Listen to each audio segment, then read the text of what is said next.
Marcus Garvey and his organization, the UNIA, represented the largest mass movement in African American history. Proclaiming a black nationalist back to Africa message, Garvey and the UNIA had over 1 million members and had established 700 branches in 38 cities by the early 1920s. Garvey traveled to the United States in 1916.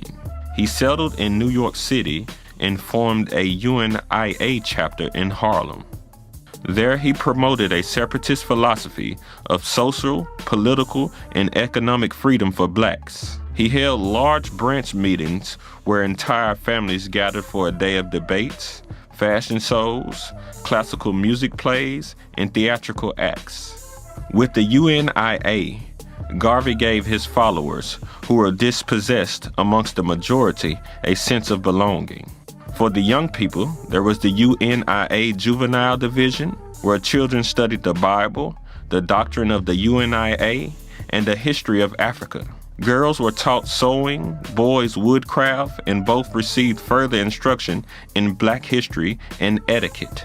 At the age of 13, boys received military training to prepare them for the membership in the African Legion, while girls learned hygiene and domestic science in order to prepare them to be Black Cross nurses.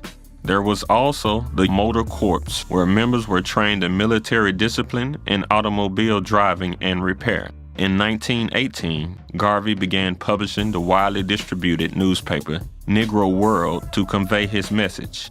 It had a worldwide circulation of over 100,000 people, and in 1919, Garvey and the UNIA launched the Black Star Line, a shipping company to establish trade and commerce between Africans in America, the Caribbean, South and Central America, Canada, and Africa. Also that year, he established the Negro Factories Corporation and offered stock for African Americans to buy. He wanted to produce everything that a nation needed so that African Americans could completely rely on their own efforts. At one point, the corporation operated 3 grocery stores, 2 restaurants, a printing plant, a steam laundry, and owned several buildings and trucks in the New York City area alone. In August 1920, the UNIA held its first international convention at Madison Square Garden. Before a crowd of 25,000 people from all over the world, Garvey spoke of having pride in African history